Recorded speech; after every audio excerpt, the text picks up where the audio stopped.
Cédric, je suis très contente d'être avec vous. On a la chance d'être en petit comité, donc si vous avez des questions au fur et à mesure, je sais pas comment vous faites habituellement avec Cédric, mais genre juste posez-les, soit par chat ou soit juste en vrai. Ça va être allez, assez dense. C'est possible qu'on déborde un peu de 5-10 minutes. C'est tout à Euh, fait possible. Alors certains devront partir un petit peu avant ou pile à l'heure.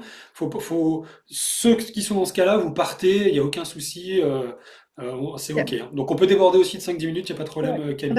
En fait, je voulais vous en parler. Je voulais vous en parler parce que j'ai eu du mal à arbitrer en mode c'est quand même un peu frustrant de ne pas donner la trame d'un rendez-vous de vente. Donc, j'ai rajouté cette petite partie qui était Ah, initialement pas prévue et je me suis dit, bah, ceux qui restent, ils resteront. Les autres, ils regarderont le replay. bon, on comprend cette partie. Donc, voilà, j'ai vu que je pouvais prendre la main pour lancer une presse. Je vais essayer. Alors, moi, je suis plus adepte de Google que de Zoom. Alors, je vais juste essayer de faire ça comme il faut. Voilà, ça commence bien. Le Je vous dis, boulet. hein.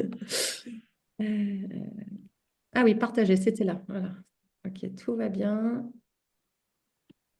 Ok. La difficulté quand on ne connaît pas, hop, le navigateur.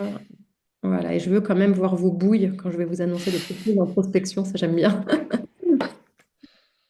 Est-ce que l'écran c'est bon, vous le voyez bien comme il faut? Présenter. On est bon? On Voilà, voit c'est tout avec les on est onglets. bon. Ah, voilà, c'est bon. C'est bon là maintenant. Ouais. Super. Nickel. Ok, on est au top. Alors, ok.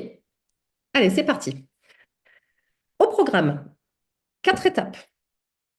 Étape 1, comment on va cibler des prospects qui sont prêts à acheter? Deuxième étape, comment on va entrer en contact avec eux? Alors là, je vais vous donner la trame d'un mail type. Si jamais vous me dites qu'en fait, vos clients, vous les contactez pas par mail type, mais plutôt par message privé sur LinkedIn, on pourra évidemment adapter cette partie-là. Étape 3, la relance, parce que oui, la relance fait partie du process de vente, et ça, j'aime bien voir vos têtes. Ah bon? Un seul message, ça suffit pas. Non, non, non. Et la quatrième étape, comment on mène un entretien de vente pour qu'il convertisse. Alors, on n'aura pas le temps dans cette étape d'aller dans tout le détail de l'entretien de vente, mais aussi enfin, comment dire, l'idée, c'est que je vous donne la trame pour que derrière, vous puissiez la travailler en autonomie. Est-ce que ça vous va? Ouais. Allez, je vais commencer par donner quelques stats, juste pour vous faire des petites prises de conscience. Donc, il y a 80% des deals qui se signent au cinquième contact. OK? Cinquième contact. Et quand on sait qu'il y a uniquement 10% des professionnels qui relancent leurs prospects plus de 3 fois, ça laisse une belle marge de manœuvre pour ceux qui ont pris conscience de l'importance de relancer. OK? Et une dernière stat qui est importante, c'est qu'il y a à peu près la moitié de la décision d'un acheteur qui repose sur la qualité du vendeur. Et je pense que dans votre cas, c'est encore plus flagrant parce que en qualité de coach, vous êtes tous coachs hein, par ici, hein, Cédric m'a dit. Hein. Ouais, c'est bien ça. Hein. Euh, Quand on a envie de se faire accompagner par quelqu'un, on choisit la personne pour elle. OK? On ne choisit pas la personne. Enfin, donc, en fait, on achète quand même un petit peu de vous. Donc, en fait, votre posture va donner envie à votre prospect de travailler avec vous, en fait, tout simplement. Pourquoi ça passe? C'est bon. Les 3 défis récurrents de mes clients qui sont entrepreneurs, j'en ai identifié 3. En gros, l'état d'esprit. Oh, bah, si mes prospects ils sont intéressés, ils vont me rappeler. Oh, bah non, j'ai peur de déranger, j'ai peur de me montrer insistant. Ah, bah, pour moi, la vente, c'est un peu être un marchand de tapis. Ou alors, c'est au contraire, bah voilà, j'ai plein de concurrents qui font la même chose que moi, je n'arrive pas à me différencier. Est-ce que vous vous reconnaissez dans cet état d'esprit? Ok. Bon, alors, on va pouvoir débloquer pas mal de choses là pendant cette heure ensemble. Deuxième défi, méthodologie. Genre, j'ai pas de méthode, je m'éparpille, du coup, je ne sais pas par quel bout commencer pour me mettre à prospecter. Si j'identifie une cible qui est précise, j'ai peur de me priver de business. Je ne sais pas me fixer des objectifs qui sont, on va dire, bah, atteignables tout en étant ambitieux, mais en même temps en étant réaliste. Ok. Et en gros, bah, j'ai plein de concurrents, mais comment je fais, encore une fois, pour me différencier, pour mettre en avant ma propre valeur? Et rappelez-vous, encore une fois, que dans votre cas, plus vous êtes vous-même, mais en plus vous êtes tous coach, alors ça me fout un peu la pression, vous savez à quel point c'est important de faire valoir son unicité. Vous le savez, hein? C'est ce que vous dites à vos clients. Bon, bah, c'est pareil pour vous en prospection. J'ai un petit syndrome de l'imposteur là avec tous ces coachs-là. Franchement, il faut pas. Il faut pas. Troisième, je ne me suis pas encore présentée, je me présenterai après. Troisième défi, manque d'outils. Donc, manque d'outils, en fait, alors là, je vais vous mettre tout de suite à l'aise. La prospection, la vente, en fait, ça s'apprend. Donc, en fait, c'est normal si pour l'instant, vous ne savez pas faire. Parce que tout simplement, il y a des trames de pitch, il y a des trames de rendez-vous de vente, il y a des trames de mail type. En fait, il y a des trames de tout. Donc, en fait, c'est normal si vous n'arrivez pas à expliquer les bénéfices de votre offre. C'est normal si vous ne savez pas vous organiser. C'est normal si vous avez peur de ne pas mener un entretien de vente. C'est normal si vous ne savez pas argumenter ou répondre aux objections, parce que tout ça, ça s'apprend, en fait, tout simplement. Est-ce que je suis dans le vrai, là, dans tous ces défis? Est-ce que vous vous reconnaissez? Est-ce que j'oublie des choses? Ouais? Ok. Donc, en fait, moi, ma mission, c'est vraiment pour ça que j'ai créé mon entreprise. Ma mission de vie, en fait, c'est de faire savoir à la terre entière que le commerce, c'est une compétence qui va être au service de votre expertise. Et en fait, elle s'apprend. Et c'est ça la bonne nouvelle. C'est que comme toutes les expertises, en pratiquant, on peut devenir bon. Allez, je me présente rapidement. Donc, je m'appelle Camille. Aujourd'hui, je suis formatrice, consultante et coach en prospection et en vente. J'ai une quinzaine d'années de bouteilles en prospection, on va dire multicanal. Prospection multicanal, ça veut tout simplement dire que utiliser tous les canaux qui y a à notre disposition pour contacter un prospect. Je reviendrai sur les canaux d'acquisition, mais en gros, moi, ce que j'ai fait toute ma vie, c'est du porte-à-porte terrain. Alors, porte-à-porte, pas auprès des particuliers, mais auprès des entreprises. Aller dans une zone commerciale, dans une zone industrielle. Bonjour, je viens vous voir, j'ai besoin d'un petit renseignement. Voilà ce que je fais. Je voulais savoir, vous, comment vous étiez organisé sur tel sujet. Voilà, petit pitch de prospection terrain, par exemple. Donc, prospection terrain, prospection téléphonique, prospection en salon professionnel. Et c'est déjà pas mal en fait. J'ai un passé de directrice commerciale où comment dire, ma mission du quotidien, c'était de former des commerciaux juniors et de les accompagner pour monter en compétence en fait sur la partie commerciale. Donc, je suis spécialisée en prestation de services B2B. C'est là où je m'éclate le plus et c'est là où j'ai ma plus grosse expérience. J'ai toujours travaillé dans des milieux ultra compétitifs. Et l'autre jour, quand j'ai fait le calcul et que je me suis aperçue que j'avais généré 30 millions d'euros de chiffre d'affaires dans ma carrière, en fait, je me suis dit, il n'y a pas que l'argent dans la vie, mais c'est vrai que quand on fait le récap, on se dit que c'est quand même assez impressionnant. Allez, avançons. Est-ce que aujourd'hui, est-ce que vous pouvez me dire où est-ce que vous en êtes dans votre processus de prospection? Est-ce qu'il y a quelqu'un qui veut prendre la parole ou dans le chat en gros, est-ce qu'aujourd'hui, vous savez où trouver vos clients, vos prospects? Je ne vois pas le chat. Ah oui, c'est bon, il est là. Caroline, Moi, il y a j'ai dit oui, mais bof. Ouais, un Alors, peu, mais sans J'adore parce plus. que le M devant le oui, je me suis dit, c'est un oui, mais c'est plutôt un mais C'est oui. moins bof. Ok. LinkedIn et Facebook. Oui, Facebook, c'est un canal qui est assez sous-coté, alors qu'il y a quand même beaucoup de prospects. Il y a beaucoup de prospects sur ce canal, effectivement. Est-ce qu'il y en a parmi vous qui comptent prospecter, on va dire, en, je sais pas, en allant se présenter autour de chez vous ou pas du tout? Ouais, bon, moi, Ah, cool. dans les espaces de coworking et j'ai envie de me lancer deux, trois petits défis peut-être pour plus tard. Donc, voilà. Ok, ok. Mais je préfère, moi, je suis plutôt quelqu'un du. Les réseaux sociaux, je le fais sur LinkedIn parce que c'est important d'être dessus. Mais moi, clairement, ce qui m'intéresse, c'est de le faire en physique, en fait. Cool. Et en fait, c'est un truc de malade, mais c'est vachement plus impactant. Là, j'étais avec un commercial que j'accompagne, c'est un agent commercial. On faisait le point sur son pipeline. Donc, le pipeline, c'est ses prospects, hein, tout simplement, qu'il a en cours.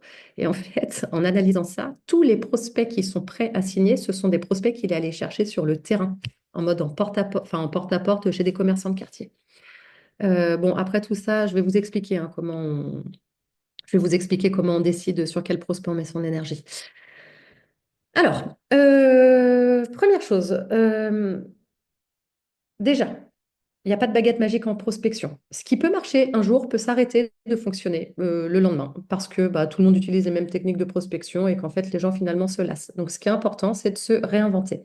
Après, il y a un truc à se mettre en tête, c'est que quand on démarre son activité, l'effort à fournir va être vraiment plus important au début. Donc ça, franchement, gardez-le bien en tête parce que la prospection, ça peut être décourageant où on commence à prospecter, puis il y a un moment, on se dit, oh là là, si je dois faire ça tous les jours et toute ma vie de professionnel, en fait, ça va être très difficile. On va prendre l'exemple du jardin. La prospection, c'est vraiment, vous avez plein, vous avez votre petit sac de graines, ok, et vous allez les semer. Et en fait, vous allez devoir les récolter, ces graines-là. Donc, pour les récolter, vous allez aller devoir les arroser. Si vous vous contentez de les semer et de ne pas vous en occuper, donc semer, ça veut juste dire, par exemple, une prise de contact et derrière ne rien faire, ça ne va pas fonctionner. Ça, je vous le dis tout de suite. Sauf dans un seul cas que je vous expliquerai après. Euh, donc, pourquoi je vous dis que c'est plus difficile au début? Parce que quand on part de rien, on doit se constituer un petit stock de prospects, en quelque sorte. Et en fait, quand vous prospectez, vous ne cherchez pas un oui, vous cherchez un quand. OK? Ça, rappelez-le vous bien, c'est très, très important. Donc, en fait, pour boucler par rapport à cette histoire de ténacité, plus vous allez semer de graines, plus vous allez les récolter à court, à moyen et à long terme. OK? Et surtout, plus vous allez avoir de clients, plus aussi vous allez avoir de recommandations. Donc en fait, au début, vous allez peut-être devoir prospecter 90% de votre temps, 80% de temps de votre temps, et au fur et à mesure, ce ratio-là, il va descendre. Et ça, je vous le jure que c'est vrai. Donc en fait, quand vous avez un petit coup de mou en mode, franchement, c'est dur de prospecter, c'est rude. Oui, c'est rude, mais c'est surtout au début qu'il faut le faire. OK? La posture que vous adoptez, votre posture à vous aussi, ça va être déterminant. OK? Donc, en fait, ce que je veux vous dire par là, c'est que si vous appliquez la bonne méthode, que vous activez les bons outils et que vraiment vous le refaites et que vous êtes capable de tirer des conclusions de vos actions plutôt que de vous morfondre sur un échec de prospection, vous allez atteindre, vous allez atteindre des résultats. OK? Il y a quelque chose qui est intéressant aussi, c'est de vous fixer des objectifs. En tant que coach, je sais que c'est quelque chose que vous faites dès la première séance avec vos clients. En prospection, je vous encourage vraiment à faire la même chose.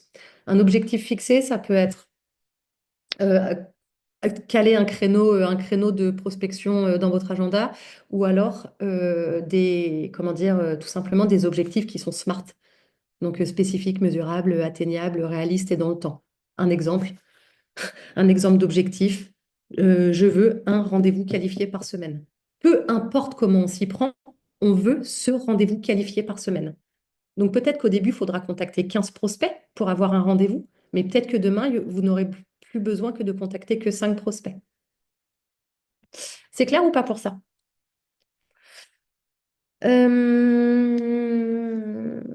Et il y a aussi un truc, c'est que quand on est à son compte, la qualification des prospects, c'est quand même important parce que vous n'avez pas 15, vous n'avez pas 15 bras. OK? Donc en fait, plus vous qualifiez une cible qui est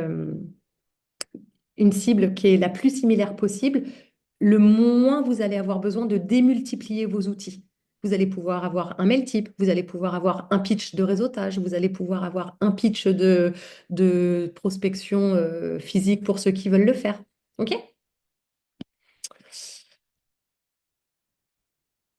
Allez, ça, alors si jamais il y a des choses que vous avez déjà vues dans vos séances, surtout arrêtez-moi pour pas que j'y passe des heures. Moi, j'aime bien utiliser une méthode en 4 étapes. Ça part du problème cible. OK?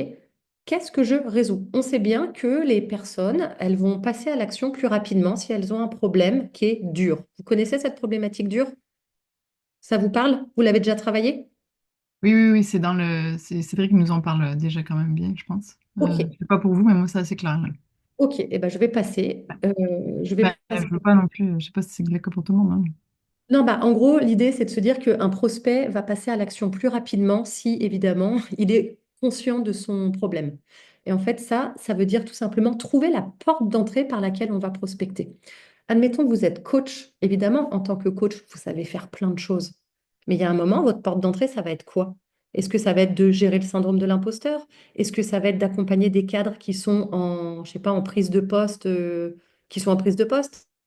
Est-ce que ça va être de soigner les mamans qui ont vécu un, je sais rien, un postpartum? Est-ce que ça va être, enfin, en fait, il y a, voilà. Donc c'est juste essayer d'identifier votre porte d'entrée par lequel votre prospect il va arriver, tout simplement.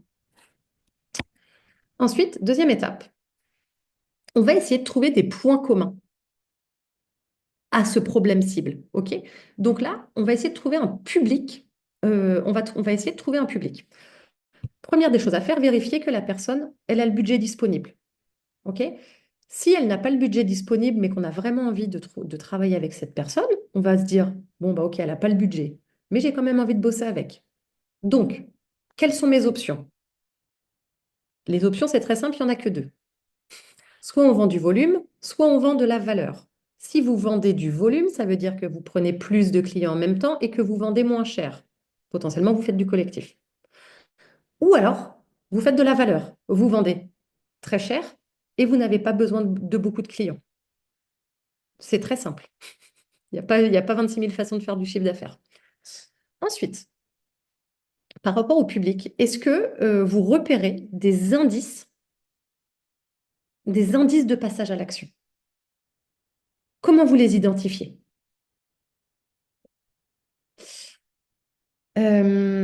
Troisième chose, la zone géographique. Il y a des régions, la Bretagne, la Savoie, la Corse, pour ne pas les citer, où le local est très, très important. Quand on va aller prospecter, et qu'on va dire, bah oui, en fait, moi, je suis coach pour les entrepreneurs, je sais pas moi, les entrepreneurs, ou alors les cadres, par exemple, je suis coach pour les cadres de Savoie, les cadres, il y a quoi comme industrie en Savoie? Bah, les cadres industriels, par exemple, je suis coach pour cadres industriels en Savoie. C'est vachement plus important de dire que je suis coach. OK? Et les personnes, en fait, c'est bête, mais ça va vous permettre aussi d'organiser votre prospection. OK? Une personne, bon, même si, parce qu'en fait, une erreur, on va dire, qui est classique, c'est de se dire, bah oui, en fait, moi, je travaille en visio, je peux travailler de partout. OK? Mais en fait, le partout, comment on fait pour aller choper les gens? OK? Euh, Moi, enfin, honnêtement, je conseille quand même souvent aux personnes qui démarrent en prospection d'aller taper autour de chez elles, parce que c'est le plus simple. Si vous prospectez sur LinkedIn, vous pouvez vous faire des filtres LinkedIn pour cibler les gens à côté de chez vous. Et là, le passage à l'action, ah bah tiens, j'ai vu que qu'on habitait pas loin. Ah, bah toi, tiens, dis-moi par curiosité, t'es inscrit, je sais pas, tu t'inscris à des événements de réseautage et boum, votre brise-glace, il est fait. Et vous pouvez commencer à parler à des personnes comme ça juste parce qu'elles habitent à côté de chez vous. OK? Et ensuite, réfléchir s'il y a un secteur d'activité qui est commun. Euh, il y a aussi, alors, parmi vous, est-ce que vous êtes coach tous d'origine ou ce sont des reconversions professionnelles? Reconversion? On lève la main? Ok, que des reconversions. Il y a quelque chose que j'ai constaté, c'est que souvent, les personnes qui se reconvertissent, elles veulent tirer un trait sur leur passé. En mode, ah, c'est bon, ça, je veux plus en entendre parler, etc. Je trouve honnêtement cela dommage parce que vous êtes expert dans ce domaine-là et vous pouvez vraiment tirer profit de cela. Parce que vous allez avoir le même langage que vos prospects. Si vous avez bossé en start-up et que le monde de la start-up, ça vous a détruit, ce que je peux comprendre, euh, vous allez avoir le même langage que la start-up. Et en fait, la confiance va se créer, on va dire, de façon assez naturelle parce que vous parlez le même langage. En gros, tirez profit de vos passions et de vos domaines d'expertise, même si vous vouliez en sortir. Est-ce que Ça, vous vous reconnaissez ou bof? Vous avez voulu tirer un trait sur votre vie d'avant ou pas? Oui et non. Moi, c'est là où j'ai un petit conflit, en fait. Par exemple, tu parles des startups. Moi, je me dis, bah, j'ai envie d'accompagner les personnes les cas en perte de sens dans les grosses entreprises. Process trop lourd, manque de reconnaissance, machin. Et en fait, c'est que je me dis, bah, ok, moi, je vais prospecter, c'est mes anciens collègues. Sauf que comme j'ai quand même aussi une activité un peu à côté, enfin, j'ai pas complètement tiré une croix, pardon, sur mon métier d'avant, je me trouve un peu en dissonance, surtout que les difficultés que j'ai rencontrées dans les grosses boîtes, ma solution, ça a été de le quitter. Et je veux pas forcément accompagner les gens en leur disant, bah, vous êtes pas content, je vais vous aider à partir. C'est pas mon- Donc voilà, moi, je me rends compte que j'ai un blocage à cause de ça. Ça n'est C'était peut-être quoi, pas un, mais j'aimerais bien ton regard par rapport à ça. c'était quoi ton métier d'avant? Management de projets digitaux. Ok. Ah oui, bah oui, en plus en start-up, tout le monde pense que le digital, c'est... Voilà. Et dans les gros groupes, voilà, je vois plein de travers, donc je sais qu'il y a pas mal de choses à faire. Mais comme moi, j'ai pas craqué mes problèmes ou ma solution, ça a été de partir, et que moi, j'ai pas forcément envie de dire, je vais vous aider à partir, je vais vous aider à vous sentir mieux dans vos pompes. Mais je peux pas vendre un truc que j'ai, enfin, si, je peux vendre un truc que j'ai pas fait moi-même. Mais tu vois, Alors, je me trouve un ça, peu en dissonance. ce dont tu fais écho, en fait, ça ferait un très, c'est ce qu'on appelle en commerce le storytelling tu vois. Ouais. C'est pour ça que en fait, je me sens un peu pressée par le temps. Alors, je vous ai pas fait mon pitch de storytelling, mais ça aurait été intéressant. Je peux vous le faire là rapidement et je pense que ça va te donner écho. En gros, quand j'ai décidé de quitter le salariat après 15 ans d'expérience en direction commerciale, j'ai décidé de me former au référencement naturel. Ok. Et dans cette formation de référencement naturel, je me suis aperçue que la partie prospection et vente était complètement manquante. Ok. J'ai donc animé bénévolement des ateliers, des masterclass pour vraiment filer un coup de pouce à toutes ces personnes qui voulaient changer de métier et qui allaient se retrouver en fait face à cette problématique de la prospection et de la vente. Et il y a eu tellement de retours positifs et des centaines de personnes qui sont venues qu'en fait c'est devenu une évidence pour moi que de créer un programme dédié aux indépendants qui changent de métier pour trouver leur propre façon de prospecter et de vendre leurs services. Voilà, ça c'est mon storytelling. Pourquoi? Mhm. Parce que ça fait sens. J'ai quitté le salariat, j'étais directrice commerciale, je me suis aperçue du coup, j'ai donc décidé de.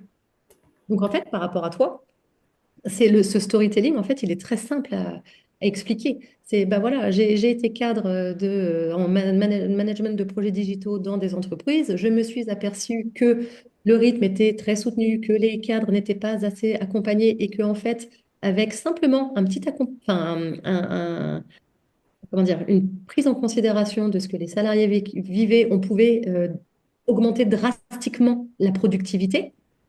C'est devenu une évidence que de vouloir accompagner ces cadres. Oui, voilà, c'est parce que j'ai pas pu expérimenter ça. Pour l'instant, je me base sur une conviction, en fait. C'est peut-être pour ça que Regarde, regarde, regarde, regarde. La posture. Bah oui, mais c'est pour ça qu'il faut que je craque ce truc, parce que La posture. Il y a aussi un truc qui revient souvent, c'est que quand on n'a pas d'exemple, on n'a pas eu de client, on se dit, ah oui, mais j'ai pas de preuve sociale. Oh, mais non, j'ai pas d'exemple à donner à mes prospects. On peut aussi partir de constats liés au marché. Hmm. C'est-à-dire, je te donne un exemple. On va dire au prospect, bah voilà, quand on accompagne, quand les cadres de direction se font accompagner en coaching, on attend des résultats de performance qui sont en général à hauteur de 20% de productivité en plus. Ça, on peut le dire comme ça. Ce n'est pas. En fait, en prospection, votre simple parole ne vaut rien. Donc, on fait toujours parler les clients pour. Oui, bah, mes clients me disent, en fait, ils aiment parce que voilà ce qui me remonte. Hmm. Et en fait, si tu n'as pas d'exemple à toi, tu peux utiliser les exemples des collègues. Sans mentir, hein, sans dire oui, oui, j'ai accompagné machin. Ouais, Mais ouais, on s'attend à ce genre de résultat quand on se fait accompagner. ouais. Non, mais ok, ouais. Ça me donne une piste de réflexion.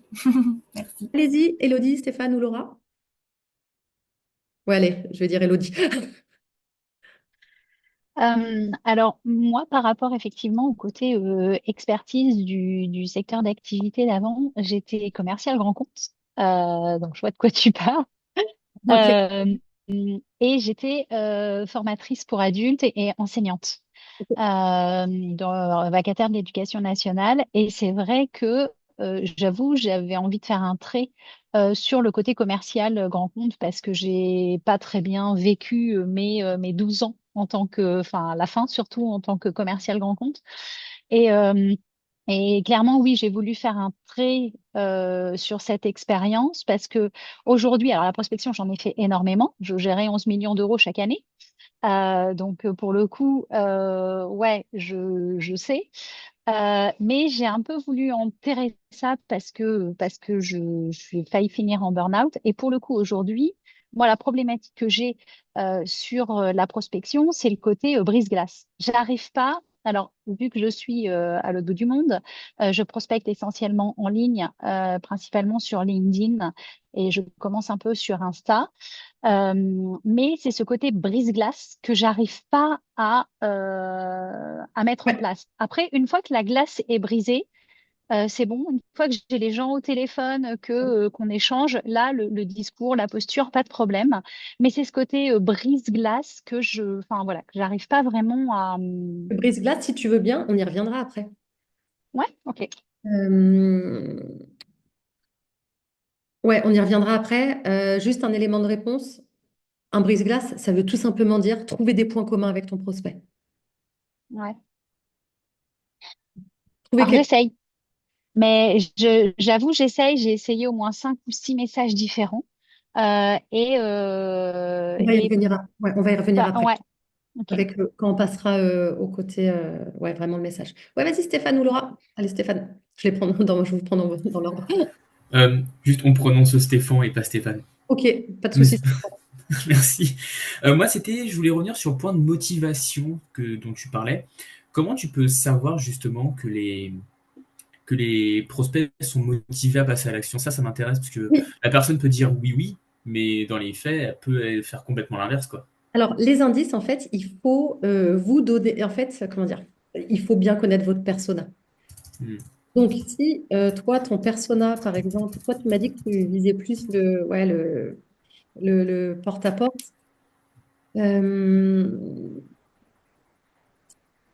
Un indice, par exemple, bah, sur les réseaux sociaux, ça va peut-être te parler. Quelqu'un qui va assister à des masterclass, quelqu'un Hmm. qui va répondre à des posts sur tel ou tel sujet. Euh, Ça, ce sont des indices. Une personne qui se renseigne, tout simplement une personne qui se renseigne sur votre sujet, ça va être des indices. Ensuite, si tu le prends de façon, on va dire, un peu plus entreprise, euh, tu vas pouvoir potentiellement te renseigner auprès de RH, tu vois, pour savoir, bah, tu vois, comment ça se... Enfin, est-ce que, par exemple, suite aux entretiens annuels, toi, potentiellement, tu as de la demande si tu veux bosser tu vois, en entreprise. Ok. Là, c'est vraiment sonder à la base, en fait. Essayer, ou même en appel découverte, par exemple, c'est à travers la voix ou des choses comme ça, sonder la motivation de la personne, à quel point elle est prête à changer, en fait. Alors, C'est-à-dire, si on a passé la phase de prospection et que tu vois, il y a un appel découverte pour que la personne puisse plus nous expliquer sa souffrance. alors là, tu es plus dans la phase d'écoute du rendez-vous de vente. Ok. Là, c'est vraiment, en gros, enfin, vraiment, en gros, qui je contacte. Là, on est vraiment dans la phase, mais Hmm. qui je contacte, comment j'identifie des personnes Ah, ok. qui Je suis vont allé être... trop vite, du coup. Oui, oui. Mais par contre, oui, c'est une bonne question parce qu'en rendez-vous de vente, en fait, il y a toute une demi-heure, on va dire, qui est consacrée à découvrir le contexte du prospect. Et effectivement, là, il y a une question qui peut être pas mal. C'est, bah, OK, là, tu en es là. Euh, En gros, tu vois, quelle est ta situation idéale si tu fais appel à un prestataire comme moi? C'est une question qui marche bien. Par le passé, est-ce que tu as déjà essayé de résoudre ça, ce dont tu en parles? Ça marche bien, ça donne des indices sur la personne, si elle a déjà tenté ou pas de régler son problème. Et ça te donne du coup des indices sur si la personne est prête à passer à l'action au niveau budget.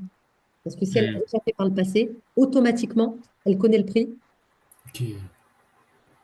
Ah, c'est intéressant de poser cette Oui, question. Je l'avais plus vu sur l'aspect motivation et pas sur l'aspect budget. Et effectivement, c'est intéressant si elle s'est déjà fait accompagner, c'est-à-dire qu'elle est dans la démarche de continuer en fait. exactement. Hmm. C'est une question qui marche vachement bien. Et tu Ok. vois, par exemple, en brise-glace, ah bah tiens, pour Elodie, ah bah tiens, en brise-glace, ah bah tiens, je vois que tu es cadre depuis 15 ans. Dis-moi, par curiosité, en 15 années d'expérience, et je vois que tu as bien évolué, est-ce que tu t'es fait accompagner? Ou, ou alors ton parcours, tu l'as fomenté tout seul? Ça peut être un bon brise-glace. Je vois que ça fait 15 ans que tu es au même poste, ou alors je vois qu'en 15 ans, tu es dans la même entreprise, et que tu as gravi les échelons. Est-ce que tu les as gravis tout seul, les échelons? Enfin, comment tu as fait pour gravir, tu vois, comment tu fait pour gravir ces échelons-là? Et quand on parle de motivation, des indices de la volonté de passer des prospects à l'action, ça peut être ça. Des personnes qui sont depuis plus de X années dans la même entreprise et qui sont au même poste, ou justement qui échangent de poste. Vous voyez un peu quel genre d'indice? C'est peut-être un peu plus concret maintenant que je vous dis ça, remarque. Oui? Ok. Laura, vas-y, dis-moi. Oui, merci. Alors, en fait, moi, comme je suis vraiment au tout début, alors, mon but, c'est d'aider les personnes qui sont devenues éco-conscientes à devenir des éco-acteurs, Ok. comme il faut, tu vois, rapidement, etc. Et l'idée, c'est que, en fait, justement, c'est les personnes éco-conscientes, devenues éco-conscientes, en fait, euh, moi, je réponds à une problématique, mais j'ai pas de cible particulière. Tu vois, peut-être que, évidemment, au fil du temps, ça va finir par Eh ben, c'est exact. Regarde, voilà, ok, d'accord. en fait, c'est exactement ça. En fait, tu pars de ton problème cible, et Mm, en fait, là, ton enjeu pour mm. toi, c'est d'aller chercher des points communs. Tu vois? En fait, tu ne t'en rends pas encore compte, mais demain, quand tu auras plus de clients, tu verras que en fait, les personnes, ils ont des points communs. Oui, En fait, là, d'accord. ton objectif, Ok. c'est peut-être faire des suppositions, mais ces suppositions, ça va être un mix sur avec qui j'ai envie de travailler. Mhm. Quelle est moi ma zone d'expertise et de Ouais. compétence? Est-ce Mhm, qu'il y a une mhm, zone géographique? Est-ce que ces gens-là, ils ont potentiellement des points communs? Ok, parfait, Fait, tu vas parfait. aller chercher ces gens-là Ouais. après. Donc, en fait, si tu veux, je n'ai pas une réponse à donner. Enfin, tu vois, c'est les femmes de 35 ans Ah, qui ah, ont des enfants et qui blablabla. Mais en fait, tu t'apercevras dans le futur que ces gens-là ont vraiment ces points communs. ok. Et en fait, c'est ça, parce que moi, tu vois, avec le lien avec mon ancien boulot, il n'est pas vraiment là, quoi. C'est C'est vraiment, quoi il est fait de certaines façons, mais pas dans c'était le quoi concret. ton ancien travail, Laura? J'étais designer d'éclairage architectural. Ok. Tu as peut-être eu des prises de conscience, en fait, Oui, oui, absolument. dans ce Oui, boulot. oui, absolument. Oui. Mais oui. Mais c'est juste que je veux dire, je peux pas nécessairement m'adresser à mon ancien milieu à travers le langage voilà, qu'on a en commun. Tu vois ce que je veux dire? Mais à part toutes les références voilà, conceptuelles autour de la lumière, mais tu vois, ou en tout cas, bref. Pas Mais, sûr, en mais fait. comment?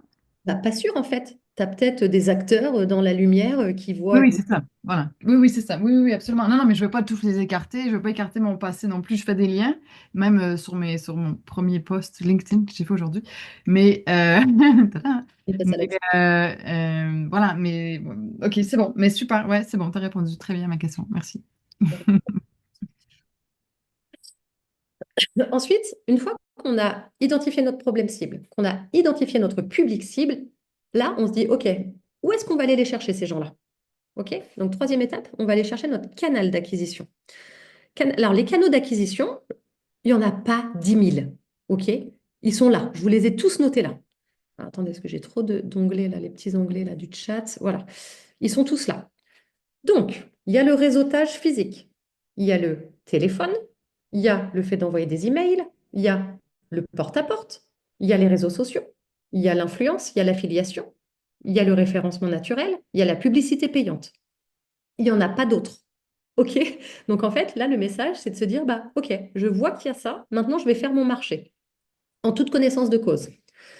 Si vous faites du réseautage, du phoning, de l'emailing, du porte-à-porte, ce sont les canaux les plus efficaces parce que vous parlez vous-même à votre interlocuteur. Vous n'êtes pas dans l'attente, vous êtes acteur de votre prospection. D'accord? Donc, c'est sur ces canaux-là que vous pouvez avoir des résultats à très court terme. OK?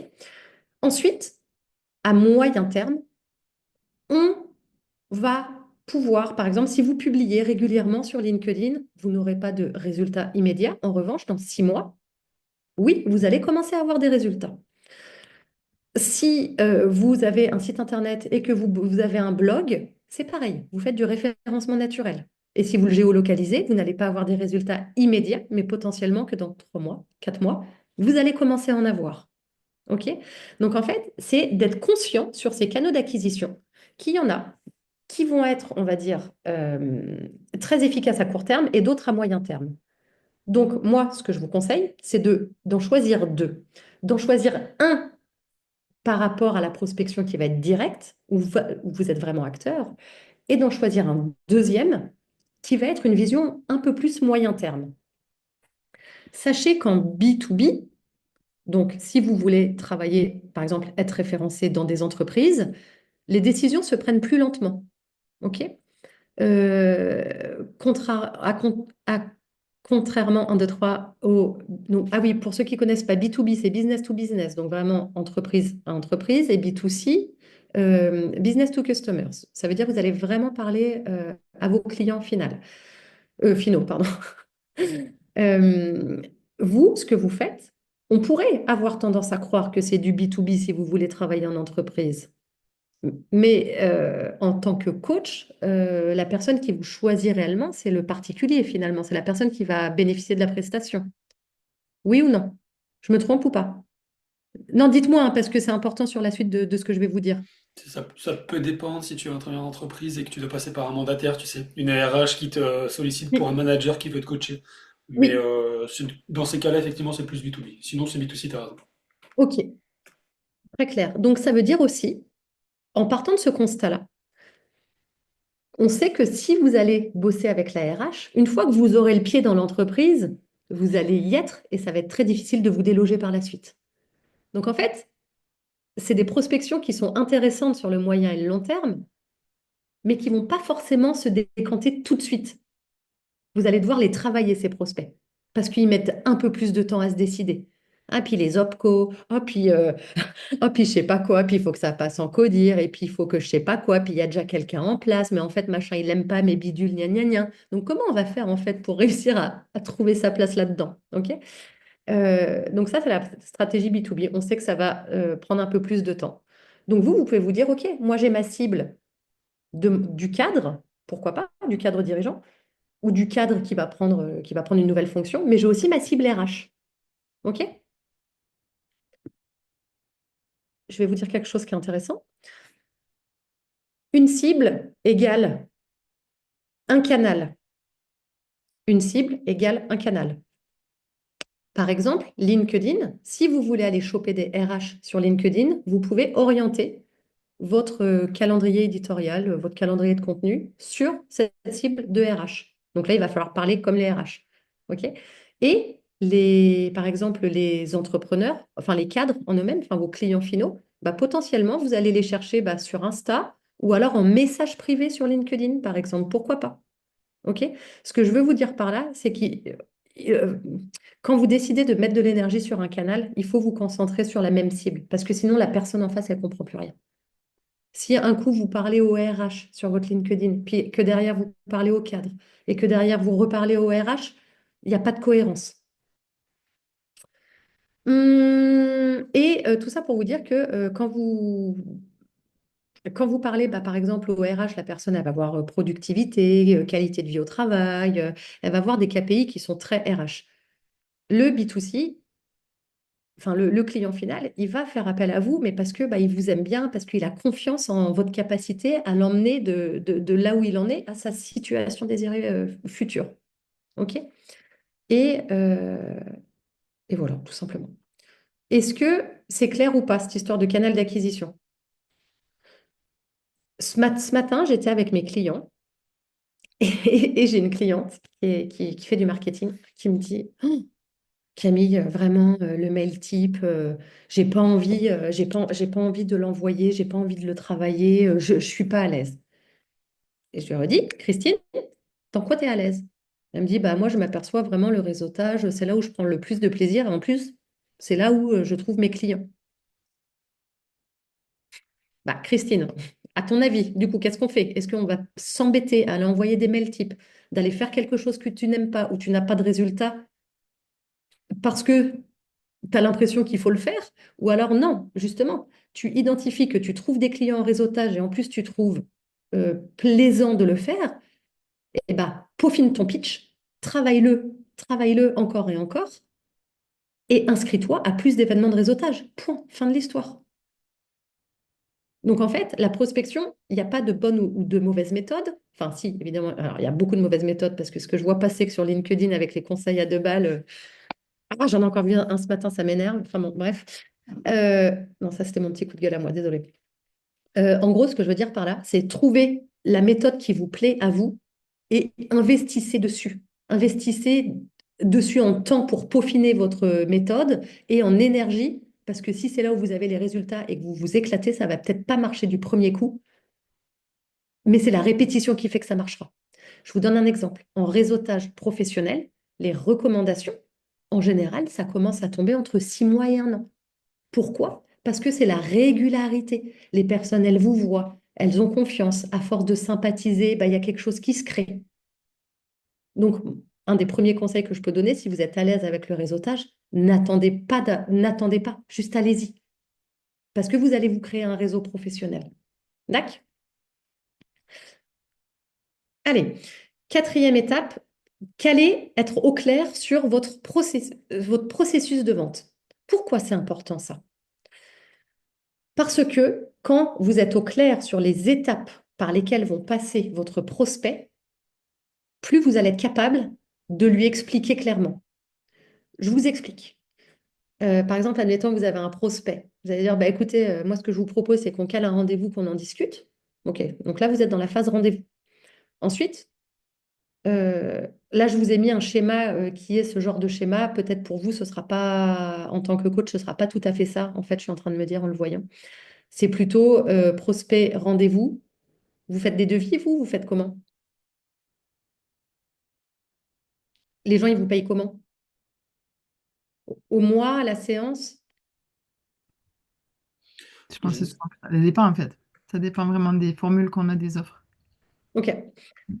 Bon, moi, j'en ai une cliente qui est executive coach en ce moment. Son process de vente, c'est prospection, rendez-vous. Et elle m'a dit, bah, à l'école de coaching, on nous a appris que, en fait, il nous fallait du récurrent. Donc, en fait, il faut vendre des prestations à 5 000 euros. OK, super facile à vendre une prestation à 5 000 euros. Donc, je dis, écoute, en fait, le prospect, déjà, il faut... Enfin, en gros, ce qu'elle me disait, c'était 5 000 euros sur plusieurs mois et tu as des séances toutes les 3 semaines. Et là, je lui dis, bah, et si ton client, il en veut plus des séances, comment tu fais? Ah bah, je sais pas. Et s'il en veut moins? Ah bah, je sais pas. Moi, ce que je conseille vraiment, mais ça de manière générale, c'est comme les gens qui vendent des posts LinkedIn ou des articles de blog, en fait, peu importe le produit, mettez-vous d'accord sur votre prix à l'unité. OK? Une séance de coaching, par exemple, c'est 200, enfin, je dis n'importe quoi, c'est peut-être 250 euros de l'heure. Si la personne, elle en veut une par mois, ou qu'à certains moments, elle en veut une toutes les 2 semaines, ou qu'à d'autres moments, elle en veut une toutes les 3 semaines, c'est elle qui décidera en fonction de sa disponibilité et de son budget. Donc, en fait, le client, on lui dira, bah voilà, en fait, avec moi, une séance, c'est 250 euros. Qu'en penses-tu? OK? Et après, bah, le rythme, à toi, à nous de le fixer ensemble en fonction de tes besoins. Donc, j'ai fait un petit détour par le prix, ce qui n'était pas du tout l'objet de cette diapo. Je vais revenir sur le process de vente. En gros, donc, on a le prospect, on a le rendez-vous, on lui envoie un devis. Ensuite, la prestation, elle commence, c'est ça? Et on le facture au mois ou à la séance? Alors, Je pense que ça personnellement, dépend. Pardon, excuse-moi, On est vas-y. plus au non, forfait. vas-y, Stéphane.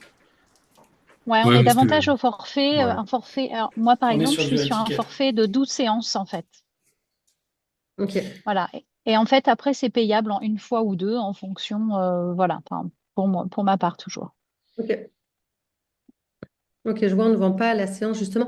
Alors, ça, c'est intéressant ce que tu dis, Marie. Tu vois, on ne vend pas la séance justement parce qu'on propose un programme complet de transformation avec. Ouais, c'est ce que je leur apprends au Bootcamp en fait, c'est pour ça. Ok. On est plus sur du forfait à étiquette pour avoir une offre à valeur unique et puis c'est le client qui s'adapte à ce qu'on fait et puis effectivement On est sur du forfait qu'on va payer. Soit on a compte 50% avant et puis 50% restant au milieu ou à la fin. Donc il y a un ou Ok. deux paiements en général. Après, c'est toujours pareil. Si ça se vend comme ça, très bien. Ne changeons pas quelque chose qui fonctionne. En revanche, si on s'aperçoit qu'il y a des personnes qui ont des difficultés à passer à l'action parce que le montant leur fait peur, ce qui est important, c'est d'avoir une solution de repli. Donc la solution de repli, souvent en commerce, on va dire, bah, écoutez, je comprends que c'est un investissement. En plus, la personne, elle vous connaît, enfin, on ne se connaît pas, quoi. Donc, je comprends que c'est un investissement. Bah, ce que je vous propose, c'est de faire une séance de test. Voilà, on fait une séance de test et suite à ça, vous décidez. Et donc, on peut aussi lui proposer, pourquoi pas, une séance de test où on va poser les bases, les objectifs et que si la personne, elle veut continuer ou pas, bah là, vous pouvez continuer. C'est une idée, hein. Je ne dis pas que c'est ça qu'il faut faire. C'est que, en fait, un client qui n'est pas prêt à passer à l'action, c'est toujours bien d'avoir une solution de repli pour être capable d'évaluer est-ce que c'est le montant le problème? Est-ce que c'est le montant? Est-ce que c'est la prestation en elle-même? Ou alors est-ce que c'est tout simplement le moment qui n'est pas adapté? OK? Généralement, là, cette séance test, en fait, chez nous en coaching, c'est notre entretien préliminaire et très souvent, c'est offert en fait à notre client. OK. Donc cette séance, elle existe déjà et c'est à l'issue de cette séance qu'il prend sa décision de s'engager avec nous sur le forfait par rapport à la transformation qu'on lui propose. Donc, en fait, vous faites un rendez-vous. Suite à Ouais. ce rendez-vous, vous faites une séance préliminaire. Non, on Alors, c'est qualifie le notre rendez-vous. client Ou et alors, c'est le... il y a qu'un, enfin non, enfin, il n'y a pas de normalement, mais dans l'idéal, il y a un rendez-vous de coaching. En fait, on coach notre client en par rendez-vous. rapport en rendez-vous. C'est Je ce qu'on peux me appelle faire. rendez-vous préliminaire. En tout cas, Ouais. moi, c'est comme ça que je travaille, quoi. Et après, suite Ouais. à ça, moi, je lui fais mon offre et après, on déroule ou pas. En fait, le seul critère efficace en prospection, je vais vous le donner, hein, c'est le résultat. Si ça marche comme ça, mais ne changez rien. Si par contre vous voyez que vous peinez, remettez en question ça. Parce qu'en fait, il y a des personnes, je vous donne un exemple. J'ai une cliente qui vend des prestations, je crois que c'est 5 000 euros, 5 000 euros ce qu'elle vend. Je lui ai demandé qu'elle enregistre une visio avec un prospect, qu'elle me le voit. Elle enregistre, tac, elle fait sa visio. Oui, donc en fait, du coup, le budget à prévoir, c'est 5 000 euros. Voilà, donc la personne, elle baisse les yeux, elle n'assume pas le prix. Donc en fait, là, deux choix. Soit tu assumes ton prix, tu regardes la personne droit dans les yeux et tu lui expliques que c'est 5 000 euros parce que tu as mis assez de valeur avant et que les 5 000, tu es capable de les justifier. OK? Ou soit vraiment, en fait, tu n'es pas à l'aise avec ton prix. Auquel cas, découpe-le. Découpe-le, fais-en des blocs. Parce que, en fait, le prospect, il le sent, il le sent, en fait, si on n'est pas à l'aise avec notre prix. Et en fait, cette cliente-là dont je vous l'exécutif coach, là, pourquoi on est passé sur ce format-là, je crois qu'elle vend 250 euros la séance. Euh, Maintenant qu'elle l'explique comme ça, franchement, sans rigoler, elle a signé, mais je crois, 4 clients en 3 semaines.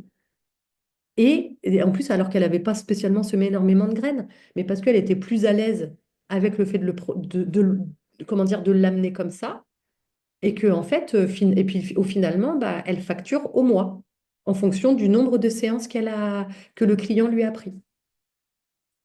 Voilà. Mais c'est parce que ça lui. Enfin voilà, si ça permet de débloquer quelque chose, peut-être que demain, elle évoluera. Bon, en tout cas, ce que je veux vous dire, mince, ce que je veux vous dire par là, c'est que quand on est le prestataire, c'est à nous d'expliquer les étapes parce que le prospect, en fait, il se met dans une situation d'attente et d'écoute. Il veut se faire emmener. Donc, en fait, au plus vous êtes au clair sur comment vous avez votre process de vente, au mieux vous saurez l'expliquer à votre prospect et au mieux il se sentira rassuré. Et en fait, ça vous donnera de la posture. Ça, vous le comprenez ou pas ça? Donc, en gros, si, je crois que c'est Virginie ou Magali, je ne sais plus, qui disait, bah voilà, moi je fais un rendez-vous et en fait, le rendez-vous, c'est un coaching, et ben en fait, ça, faut le valoriser. Typiquement, à un prospect, vous allez dire, bah, écoutez, voilà moi comment je fonctionne. Le premier rendez-vous, en fait, c'est pour faire un coaching qui est efficace. Comment dire, avant de commencer avec mes clients, en fait, mon premier rendez-vous, vous allez peut-être être surpris, mais en fait, j'offre une séance de coaching. Pourquoi? Parce que la première séance de coaching, c'est là où on pose les bases, où on pose les objectifs du coaching. Et en fait, le fait de faire le premier rendez-vous de découverte comme ça permet tout simplement d'identifier, ça vous permet de voir comment je travaille, de voir si ça vous convient et de voir en fait si les objectifs sont... et moi, ça me permet de vous, enfin, je sais pas, de vous expliquer comment on va pouvoir atteindre les objectifs, par exemple. OK? Suite à ça, au niveau du fonctionnement, bah voilà, moi en général, on part sur 12 séances minimum. Vous avez une facture qui est mensuelle ou alors vous payez en 2 fois. Et en fait, votre process de vente, juste, vous le mettez enfin, comment dire, vous le mettez à jour en fonction de ça. Vous me suivez ou pas? C'est bon, c'est clair ou pas cette histoire? OK, il y a des questions ou pas? OK. Moi, j'ai une question, Oui. Camille. On entend parler, alors c'est plus sur des formations, certaines personnes proposent du satisfait ou remboursé. Oui. Qu'est-ce que tu en penses? Alors, le satisfait ou remboursé, c'est une garantie. C'est une garantie. Donc, comme toutes les garanties, c'est un outil qui va permettre, ça va être un levier d'accélération de la prise de décision. Ok. Et tu le conseillerais, par exemple, parce que c'est vrai qu'on voit ça plus de la formation, mais dans le cas de Magali, est-ce que le satisfait ou remboursé, est-ce que ça serait pertinent de se dire bah, la première séance, soit elle est gratuite ou offerte, soit elle est satisfait ou remboursée? Ça serait quoi une approche idéale? Déjà, l'approche idéale, c'est celle qui vous convient à vous. C'est-à-dire que si vous faites ça, il faut que vous soyez d'accord avec vous-même sur le fait de délivrer une prestation qui sera potentiellement à rembourser ou qui sera gratuite. Donc déjà, est-ce que vous avez envie de bosser 1 heure avec quelqu'un et que la personne, elle ne vous paye pas? Ça, c'est la première question à se poser. Euh, Si vos accompagnements, vous arrivez à les vendre sans garantie, enfin sans, comment dire, petit coup de pouce pour passer à l'action, j'ai envie de vous dire pas forcément. Je trouve, bah, moi par exemple, dans mes accompagnements, j'ai un côté, j'ai une partie formation. Donc là, il n'y a pas du tout de sujet de satisfait ou garantie. En revanche, j'ai un coaching. Alors, désolée, je ne suis pas coach, je l'assume, mais les gens me trouvent comme ça. Donc du coup, je me fais appeler comme ça. Et à chaque fois, je précise, par contre, je ne suis pas coach. Donc comment dire, dans mon offre coaching commercial, comme ça représente un petit investissement pour la personne et qu'en plus la personne, en fait, en un rendez-vous, je trouve que c'est quand même difficile de faire confiance en la personne, et ben moi, j'ai décidé de mettre ça en place pour lui dire, ben, en fait, tu sais quoi? Tente, si tu n'es pas content, moi, je te rembourse. Et tu n'as même pas de justification à me fournir. Parce que moi, mon objectif, c'est que mes clients, ils soient contents. Donc, et en fait, c'est toujours pareil. En fait, quand on est d'accord avec soi-même, c'est OK. Mais si on commence à avoir de la rancœur en mode ah bah non, mais j'ai pas envie de bosser pour rien, bon, faut pas faire ça. Par contre, on peut trouver d'autres garanties. Qu'est-ce qu'on peut trouver d'autre pour sécuriser le client, pour l'aider à passer à l'action? Donc, en garantie, ça peut être une garantie de suivi, par exemple, que entre les séances, vous êtes disponible. Ça, c'est une garantie. Enfin, c'est une forme de garantie. Euh, Je réfléchis dans votre cas, mais je crois que ça, finalement, c'est à peu près tout. Je pense qu'un des leviers dans le cas de la formation avec bah, du coaching avec Cédric, c'est aussi d'avoir des coachings individuels illimités. Ça, Exactement. Oui, c'est bingo. oui, exactement. Alors qu'on ne l'utilise pas, on ne l'appelle pas tous les jours pour lui demander. Oui, Mais c'est un bon. très bon exemple Ouais, ouais. d'avoir la personne à dispo. Genre, on fait du collectif, Mhm. et comme c'est difficile de passer le cap en collectif, Mhm. parce qu'on a peur de pas être assez, souvent la peur, c'est de pas être assez, de pas avoir de réponse personnalisée. Mhm. Mhm. La Exact. garantie, c'est Voilà. Bingo. tu peux m'appeler quand tu veux. Ouais, c'est ça. Mhm. Et ça enlève, finalement, ça enlève l'objection du collectif. C'est good ou pas là-dessus? Ok. Étape 2. Punaise, j'ai pris un retard de malade. Je suis désolée. Créer le mail type de prospection prête à l'emploi. Ce que je vous propose, c'est que je vous montre à quoi il ressemble, ce mail type, que je vous montre la trame, et ce sera aussi l'occasion de parler du brise-glace. Alors, l'objectif d'avoir un mail type, c'est que quand on a une cible qui est bien identifiée, quand on prospecte, on s'est pris la tête 1 heure à travailler un mail type, mais en fait, l'objectif, c'est qu'on va pouvoir, entre guillemets, le semi-industrialiser. En fait, c'est donner l'illusion que ce mail est très personnalisé, alors qu'en fait, on envoie le même à tout le monde. C'est ça l'objectif d'un mail type. OK? Donc, ce qu'il faut faire, pour avoir un mail type qui est efficace, il faut une cible commune et un objectif précis. OK? Ensuite, il y a des erreurs à ne pas commettre sur un mail type. Donc, l'objectif unique d'un mail type, c'est d'engager une réponse. Les erreurs à ne pas commettre sur un email, en fait, un email, ça va vous servir de faire valoir. Si derrière, vous voulez repasser un petit coup de fil, ou pour Stéphane, par exemple, qui veut passer, faire du porte-à-porte, aller se présenter, ah bah bonjour, je viens vous voir parce que je vous ai envoyé un email, je vous disais que j'allais passer me présenter, bah voilà, je suis là. Coucou, je suis là.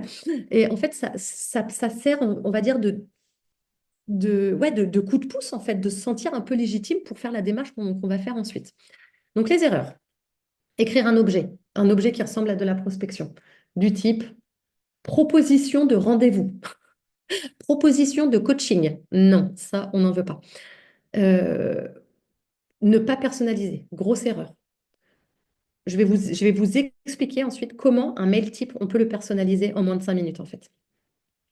Les gens s'en fichent de votre vie. Le mail type va être impactant si il cible le problème de la personne, si la personne se sent comprise. Et ça, c'est exactement la même chose pour un message privé LinkedIn. Utilisez des adverbes, utilisez la voix passive, utilisez le passé, utilisez le futur. Non, on parle dans le présent avec des phrases courtes. Et ça, c'est même quand on est en entretien de vente, quand on est en message privé, c'est vraiment des réflexes qu'il faut avoir. C'est un petit switch du cerveau à faire. Faire des phrases trop longues, proposer tout de suite un rendez-vous alors qu'on connaît finalement pas la personne, on ne sait pas dans quel contexte elle est. Envoyer à des heures inadaptées, alors là, c'est compliqué pour Elodie. C'est bizarre, elle m'envoie des messages à minuit. Bah là, on va peut-être se dire, bah, PS, je suis à Bali, c'est pour ça que je te contacte tard. Enfin, sans le dire tel quel. Non, mais sans dire tel quel, PS, je suis basée à Bali. Enfin, l'air de dire, ok, je suis pas en mode insomniaque. Envoyer des mails à 2 heures du matin. Et je me permets par rapport à envoyer des mails aux heures inadaptées, il n'y a pas un moyen justement, par exemple en fonction d'où on est dans le monde ou qui on veut contacter, de les programmer pour que ça arrive à la bonne heure chez les gens? Si, tout à fait, il faut le faire. Il faut le Ok. faire. Je pensais plus, excuse-moi, c'est vrai que je pensais plus à Elodie, mais dans le mode les messages privés sur les réseaux sociaux. Ok. Peur de les paramètres, ça, je suis pas sûre qu'on puisse je suis pas sûre qu'on puisse les programmer. Donc, ce mail type, vous pouvez faire une capture écran si vous comptez prospecter par email. En gros, l'idée, on va écrire un objet, 4 mots en minuscule. Pourquoi en minuscule? Parce que on aura l'impression que c'est un mail en interne, potentiellement un mail d'un collègue ou un mail de... Donc c'est un petit peu coquinou, mais en fait, le seul objectif quand la personne elle va recevoir son mail, c'est déjà que le mail il soit ouvert. OK? Juste, il faut être lu. Pourquoi faut qu'il soit lu? Pour avoir la possibilité que la personne elle se dise, ah bah oui, c'est moi ça. Donc, ensuite, donner des éléments de contexte. Ça, c'est uniquement cette partie-là du mail type qui doit être personnalisée. OK?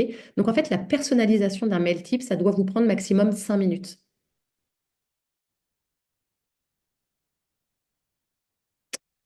Donc, on remet dans le contexte.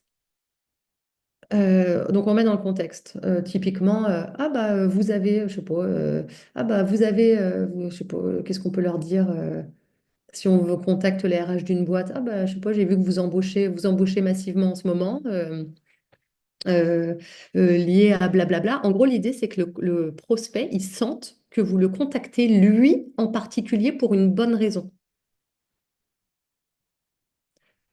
Si vous trouvez que c'est difficile à faire, vous pouvez, par exemple, penser à quelqu'un avec qui vous rêvez de travailler.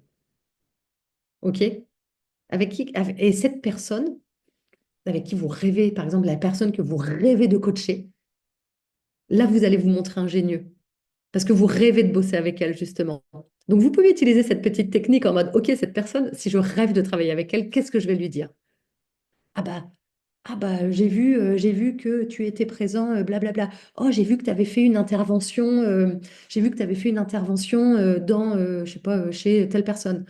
Bon, on donne du contexte. Ensuite, on va évoquer le défi de votre cible. Je crois que vous bossez hein, le persona, hein. Tu me confirmes, hein, Cédric, hein. Ouais.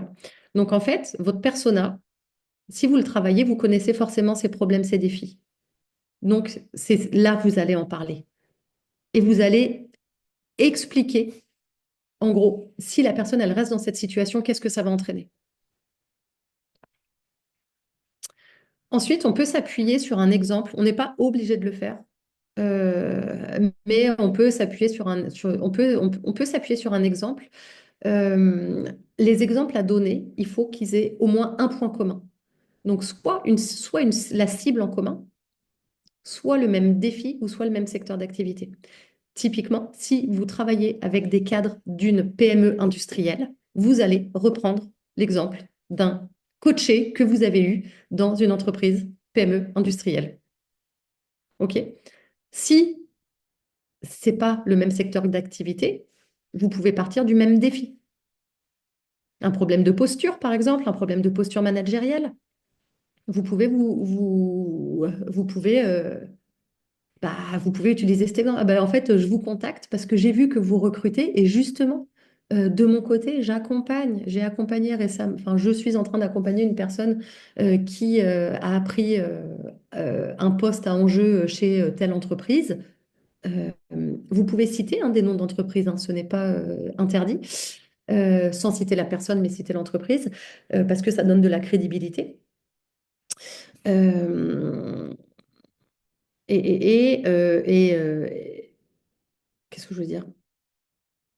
Euh, Ça donne de la crédibilité voilà, ça donne un marqueur de confiance. Voilà, c'est ça que je voulais dire.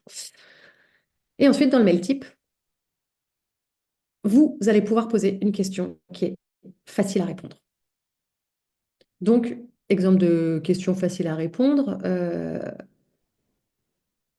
Je sais pas, qu'est-ce qu'on peut leur dire? Vous avez des idées ou pas? Bah, vous, de votre question, de votre côté, est-ce que l'entreprise a l'habitude de, je sais pas, qu'est-ce qu'on pourrait lui dire? Est-ce que, c'est peut-être sur la qualité de vie au travail? Excusez-moi, je réfléchis en même temps, hein. Genre, bah, de votre côté, quelles actions met en place votre entreprise pour le bien-être au travail? Par exemple, si vous trouvez que c'est pertinent par rapport à ce que vous apportez. Il faut toujours que le mail type soit cohérent hein, entre le contexte, la question qu'on va poser et l'exemple. Il faut qu'il y ait une ligne conductrice. OK? Et vous pouvez éventuellement mettre un petit PS si vous avez parlé de la qualité de vie au travail, PS, j'interviens, je sais pas, PS,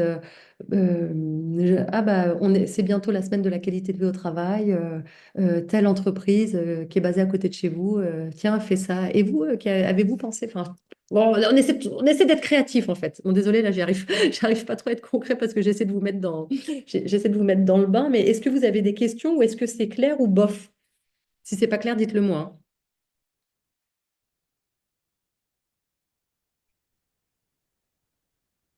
Rapidement, juste très rapidement.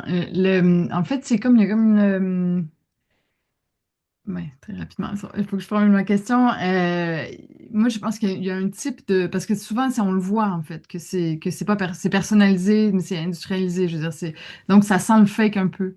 Puis moi, personnellement, c'est un truc qui me rebute un peu. Et en fait, je me dis, bon, déjà, moi, je pourrais l'écrire, mais en fait, je me dis, est-ce que malgré tout, il vaut mieux essayer de s'en faire un petit, justement, pour avoir un des 5 contacts dont tu parlais au début, pour arriver à vraiment atteindre, puis faire passer à l'action les gens?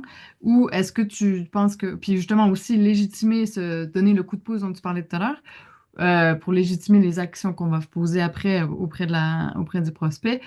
Ou est-ce que tu nous recommandes plus de faire, bon, mais si tu sens que c'est fake, tu n'as pas envie, bon, vraiment, tu y vas pas, ou sinon, genre, tu peux essayer de te forcer un peu, je sais pas. Moi, ce que je te conseille, c'est en fait, si toi, tu identifies que tes prospects, tu veux aller les chercher exclusivement en réseautage ou sur LinkedIn, te Mm, prends même pas le choix avec ton mail type. mm. Ok. En, C'est vraiment comment trouver toutes ces façons d'avoir le 5 contacts minimum. OK, en fait, peu importe. Stéphane, par exemple, qui veut aller bosser en porte-à-porte, Mm, le mail type, il peut servir de faire valoir. mhm. Et ça peut vraiment Légitimiser. Bon.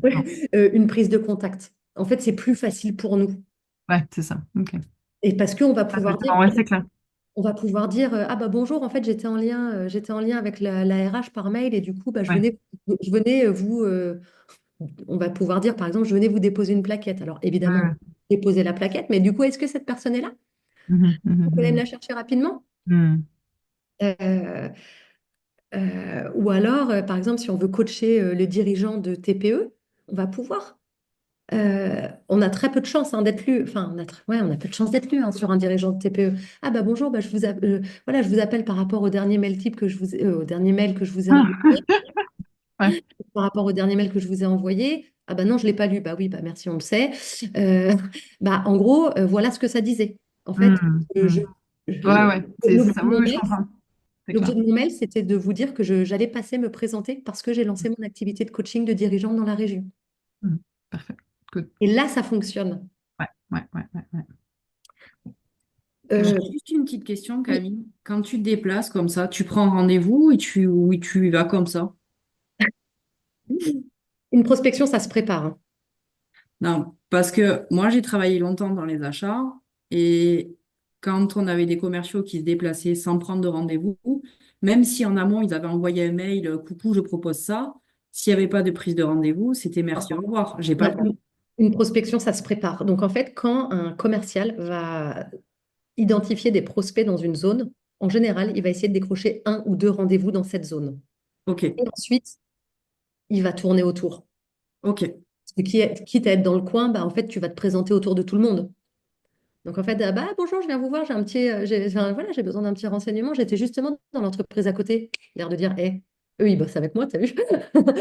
Et en fait, bah, je venais me présenter. Je voulais savoir, vous, bah, au niveau par exemple, de la RH ou de la direction, est-ce que vous faites de temps en temps appel à des coachs? Ou alors, comment vous accompagnez vos cadres dans la prise de poste? Et là, tu récoltes de l'information. Et en fait, tu as très vite ta réponse s'il y a un intérêt ou pas à creuser. Ah bah non, on n'est pas dispo. Oui, bah je me doute bien que. Oui, oui, je me doute bien, mais bon, quitte. Enfin, j'étais dans le coin, je venais me présenter, je venais simplement voir comment vous fonctionnez. S'il y a de l'intérêt, on fixe un rendez-vous, et s'il n'y a pas d'intérêt, c'est pas grave. Enfin, au moins, pas de regret. ok, d'accord, merci.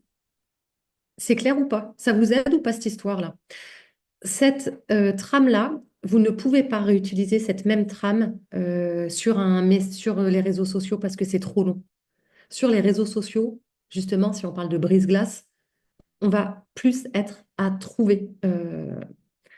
On va trouver un point commun. Par exemple, si vous avez réalisé une école, la même école, si vous avez été expatrié à Bali, si vous avez ah bah tiens, j'ai vu que j'ai pas toi par exemple Elodie, mais tu peux te spécialiser, pourquoi pas, dans les personnes expatriées, parce que ça fait sens et que c'est facile à aller chercher. Enfin, on se connaît pas, je ne connais pas du tout ton projet, mais ce que je veux dire en brise-glace, c'est facile. C'est ça que je veux dire.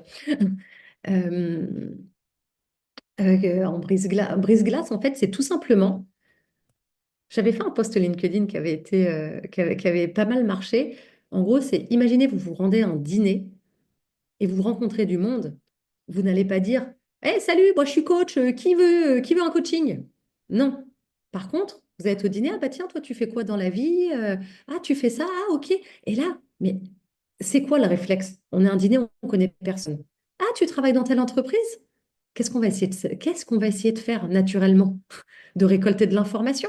Ah ok, tu fais quoi exactement? Ah ok, puis vous êtes combien dans l'entreprise? Ah, tu es au niveau RH? Ah ok, super intéressant. Bah, tu fais quoi exactement au niveau RH?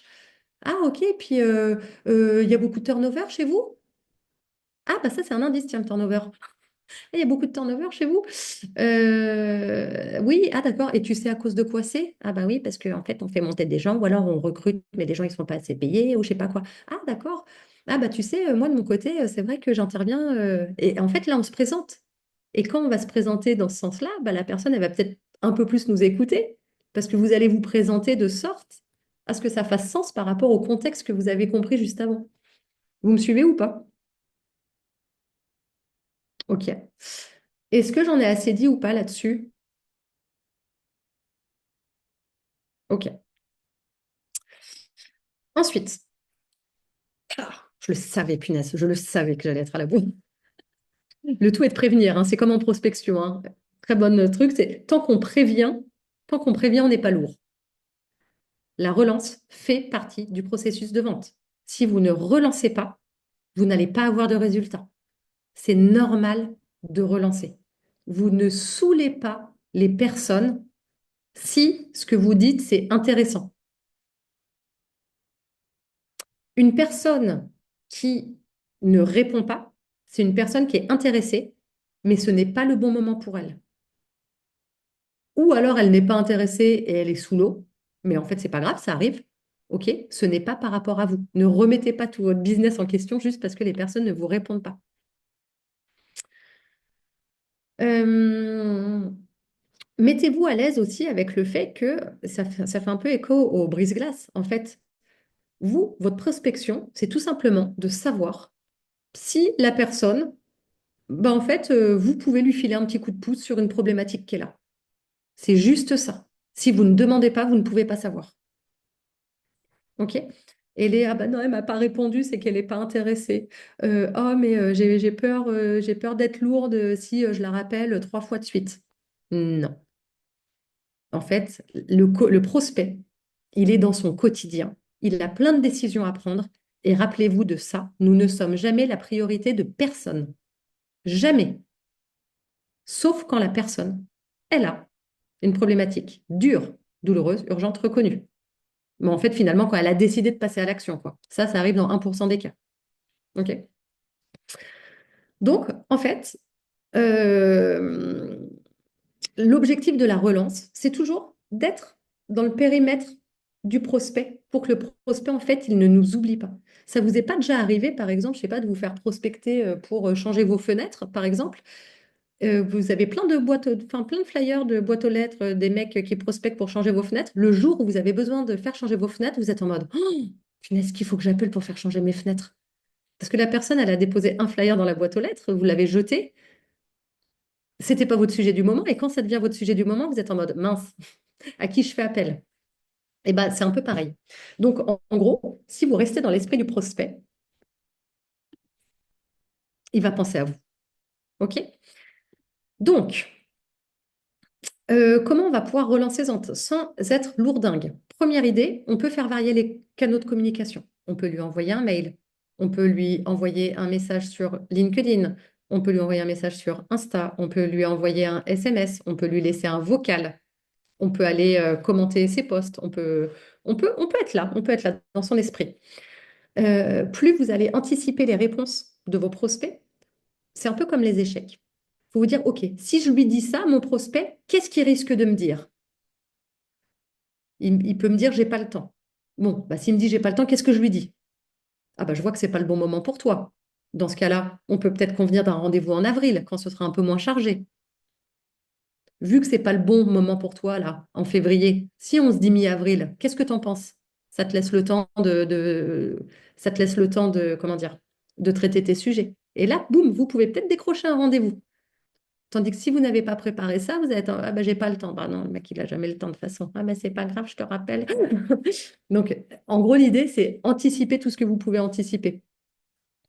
Euh, L'objectif aussi d'une relance, c'est de récolter de l'information. Ah bah tiens, tu m'avais dit, je sais pas, tu m'avais dit que tu devais faire un salon. Comment ça s'est passé ce salon? Ok, on a récolté. Du coup, c'est quoi ton prochain sujet? Ok, c'est ça. Bon, bah là, vous vous dites, ok, c'est pas pour tout de suite. Bon, bah si je te rappelle, allez, je reprends de tes nouvelles avant l'été, est-ce que ça te convient? Oui. Et en fait, peut-être que ça se décale dans le temps. Mais une fois de plus, vous cherchez le quand, vous ne cherchez pas le oui tout de suite. Et c'est comme ça que vous n'êtes pas lourd. Vous cherchez le bon moment. Ensuite, il y a quand même un cycle optimal quand on fait de la prise de contact. Par exemple, si vous envoyez... Alors attention, ça peut peut-être vous faire flipper, ce truc-là. C'est évidemment à évaluer selon le potentiel du prospect. Vous n'allez pas passer comment dire, le même investissement en temps pour relancer un, je sais pas moi, admettons Airbus qui coach, ben non, Airbus, je crois que c'est peut-être pas, peut-être pas l'idéal avec, non, je pensais à Punaise Air France, une grosse entreprise, parce que comme ils sont en train de licencier en fait, ils sont plus de thunes, vous allez peut-être, comment dire, ouais, une grosse, le service RH d'une grosse boîte, oui, vous allez mettre plus d'énergie parce que vous savez que quand vous allez avoir le pied dedans, vous n'allez pas vous faire déloger si facilement que ça. Ça m'est arrivé, sans rigoler, des prospects, de relancer pendant 5 ans des prospects, jusqu'au moment où ça se signe. Mais attention, au début, on va identifier un prospect, on va lui envoyer par exemple un mail à J+2. Hé, coucou, en fait, t'as reçu mon mail, je voulais te parler de ça. Ah ouais, non, je sais pas, c'est pas le bon moment. Ok, bah, je te rappelle. En fait, sur la première semaine, on va le rappeler, on va le relancer 3 fois. Ensuite, on va espacer, on va passer à toutes les semaines, et puis ensuite à tous les mois, ensuite à tous les trimestres, et ensuite à tous les ans. C'est à peu près un cycle, on va dire, en B2B qui fonctionne comme ça. Ce cycle-là, pour un client particulier, c'est un peu lourdingue. Enfin, c'est lourdingue, c'est trop oppressant. En revanche, en B2B, pour un service RH, ouais, enfin, en entreprise, c'est correct. Les personnes en B2C, on va leur laisser un petit peu plus de temps. Du coup, en B2C, tu préconiserais quel temps, du coup, si le cycle optimal en B2C de ce que tu nous présentes n'est pas adapté, ce serait quoi? En fait, Alors, une moyenne, après, je sais que ça va dépendre de chaque personne, bien évidemment, mais je dis pas que c'est pas forcément adapté, c'est que, en gros, faut pas être trop oppressant avec les prospects. Ça peut en B2C, ils peuvent se sentir un peu poussés dans leur retranchement. Je sais pas si tu prends contact, par exemple, sur un réseau social. Ah bah ok, merci d'accepter ma demande d'invite. Ah bah dis-moi par curiosité, là vous parlez de votre sujet. Est-ce que ça, blablabla. Là, la personne, si elle vous répond pas, oui, 3 jours après, on peut lui redire, ah en fait, euh, j'ai vu que tu avais posté là-dessus. Ah bah tiens, dis-moi, ça m'intéresse, blablabla. Puis on pose une petite question. OK? Ça, on va pouvoir envoyer 3 messages comme ça assez rapidement. Si la personne ne répond pas à 3, 4 messages en B2C, euh, on peut demander, on peut dire, ah bah oui, j'ai essayé, voilà, je te contactais pour ça. Si c'est pas ton sujet du moment, n'hésite pas à me le dire. Et on laisse une porte de sortie pour que le prospect dise, bah non, en fait, ou alors si, mais pas maintenant. ok, ça Dis-moi. marche. Ah, merci. Juste savoir, toi, parce qu'en fait, à un moment, si tu finis par avoir quelques prospects, ça finit par prendre la tête. Ok, oui, je l'ai rappelé dans 3 jours, il faut que je rappelle Est-ce que tu utilises un logiciel pour ça?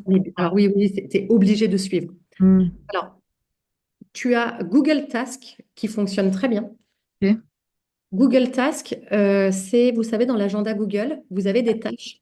Vous avez déjà vu ou pas à quoi ça ressemble? Mais ça va, on va le trouver. Eh Ok. bien, ça, pour des prospects qui ne sont pas encore très chauds, Mhm. c'est très pratique. Mhm. Parce que vous perdez pas trop de temps à les rentrer dans un CRM. Ok. Dans un CRM, moi, je vous conseille d'utiliser un CRM à partir du moment où la prospection est déjà bien engagée. Vous avez eu quand même des signaux d'intention Ok. ou des rendez-vous pris ou des prospects à fort potentiel. Google Task, ça vous permet de vous mettre des petites notes et de les positionner à des endroits clés qui vous arrangent dans votre agenda. Si vous ne faites pas ces tâches-là, si vous ne les réalisez pas, en fait, ça va se décaler automatiquement au lendemain. Ce qui fait que vous n'oubliez jamais de réaliser une action sur un prospect. Et ça, c'est vraiment chouette. je vous conseille vraiment dans les tâches de commenter le plus possible.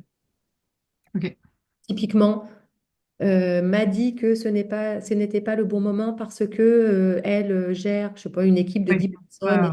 ouais, ouais. Pourquoi tu commandes? En fait, Ouais. le plus vous avez d'éléments possibles sur votre prospect, le plus vous pouvez relancer de façon efficace. Le CRM, c'est quoi déjà Ah oui, pardon. CRM, c'est un outil de Mm. suivi prospect et client. Ouais, Et en tout cas, c'est d'ailleurs, pas grave, je vais le trouver, t'inquiète, c'est bon. ouais, et j'en ai parlé à Cédric, mais en fait, il y en a un que j'ai customisé et que je vais vous mettre dans le chat que que vous pouvez télécharger. C'est un CRM qui est sur Notion, qui est basé Ah sur oui. un process de vente, on va dire, comme je vous l'ai montré tout à l'heure, un prestataire de service B2B.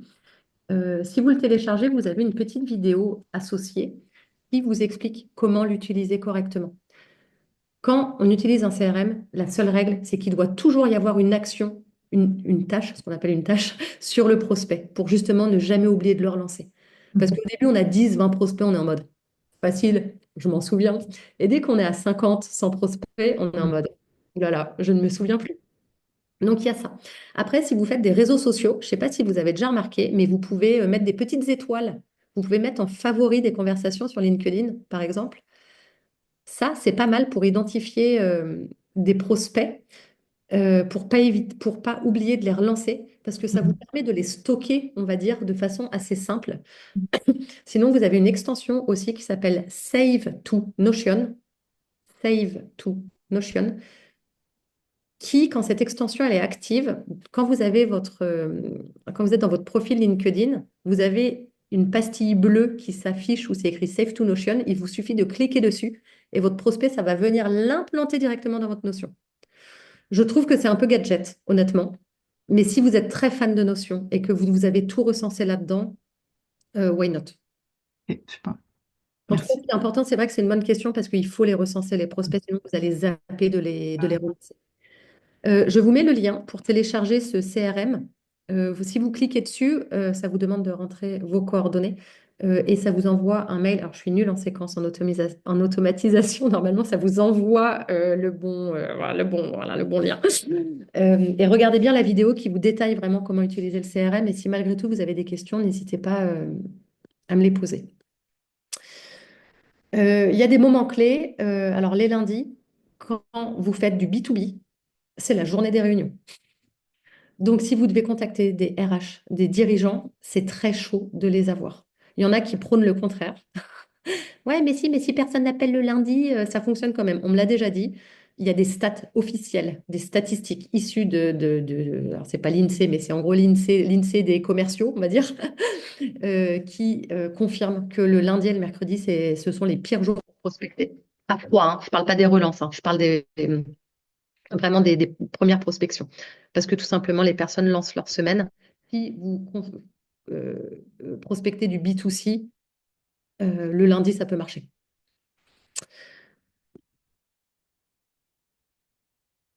Est-ce qu'on est bon ou pas là-dessus? Est-ce que vous avez des questions sur la partie prospection? Est-ce que vous vous sentez assez outillé pour passer à l'action ou bof? Ça remet un petit peu les bases. OK. Ça vous intéresse de voir les 6 étapes d'un rendez-vous? OK. Je vais juste vous donner la trame. On ne va pas pouvoir, à cause de mon retard, rentrer exactement dans le détail. Bon, ça, c'est un truc qu'il ne faut pas faire en rendez-vous, hein. Jamais s'auto-flageller, hein. On va juste voir les 6 étapes d'un rendez-vous de vente. En vous disant qu'en fait, cette trame, il faut finalement la prendre par cœur pour qu'elle devienne évidente. La trame d'un entretien de vente, c'est hop, un entonnoir qui va arriver finalement de la présentation à la compréhension du contexte du prospect jusqu'à ce que l'offre finalement devienne une évidence. OK? Première étape, étape de cadrage. C'est vous qui êtes le prestataire. C'est donc vous qui devez mener l'entretien. OK? Comment on cadre le rendez-vous? Très simple. Bonjour, merci de me recevoir. Alors, s'il y a plusieurs personnes, vous vous présentez, mais en mode je suis Camille, je suis formatrice, par exemple, en prospection et en vente. On a 45 minutes devant nous, ou alors on a 1 heure devant nous. Est-ce que c'est toujours OK pour vous? Oui, ok. Ce que je vous propose, c'est tout simplement qu'on démarre, que je vous pose quelques questions pour que je comprenne bien vos besoins et ensuite je me présenterai. Est-ce que ça vous convient? Question fermée, oui, non. En général, c'est oui. En revanche, pourquoi c'est important? Si la personne en face, elle vous dit, ah non, mais finalement, j'ai que 30 minutes, là, vous êtes en mode, ok, je vais accélérer. Parce que l'objectif d'un rendez-vous, c'est de présenter son prix. Vous ne pouvez pas partir d'un rendez-vous de vente sans avoir présenté votre prix. Ok. Donc, le fait de cadrer et de vérifier que la personne, elle a le temps, ça vous permet d'adapter le temps que vous allez passer sur chacune des étapes. Un cadrage. Deuxième, c'est un peu ce que je vous disais tout à l'heure. En fait, on va expliquer ce qu'on fait. Sur le cadrage, pitcher sa proposition de valeur, on explique sa promesse. En gros, je m'appelle Camille, je fais ce que je vous disais. C'est vraiment l'erreur qui est très fréquente, c'est de se présenter. Vraiment de présenter son offre, de tout présenter à ce moment-là. Pourquoi c'est une erreur? Déjà parce qu'en fait, les gens, ils sont là pour parler d'eux. OK? Deuxièmement, les gens sont là pour parler d'eux. Donc, en fait, si vous leur parlez trop de vous, en fait, ça ne va pas les intéresser, ça va les saouler. Et il y a aussi un truc, c'est que si vous vous apercevez que le contact n'est pas qualifié, vous aurez perdu une demi-heure à vous présenter.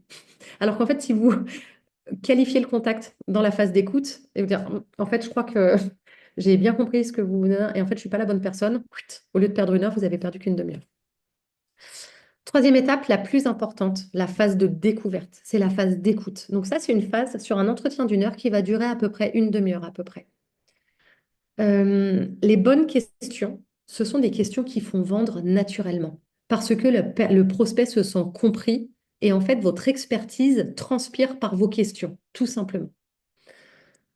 La méthode que j'utilise, si vous faites une petite recherche sur Internet, c'est la méthode du MEDDIC. MEDDIC, c'est une méthode américaine où là, en fait, vous allez, pour comprendre le contexte du prospect, vous allez enquêter sur ses besoins, ses enjeux, son budget, son échéance, ses décideurs et ses concurrents.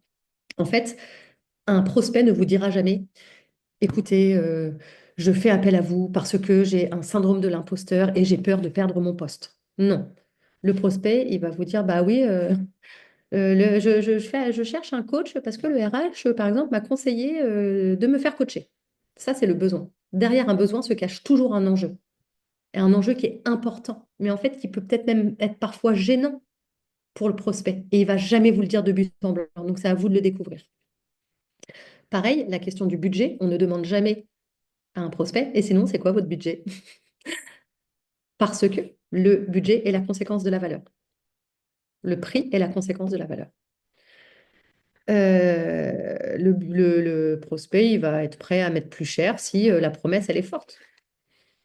Il y a une erreur à ne pas commettre pendant cette phase de découverte et qui est vraiment très, très fréquente sur tous les appels de mes clients que je débrief, c'est le prospect qui va poser une question. Et là, le prestataire, le coach, vous en l'occurrence, s'engouffre dans le truc et va répondre à la question en racontant son offre, donnant des exemples et tout. Non, là, on est en collecte d'informations, on veut comprendre le contexte du prospect.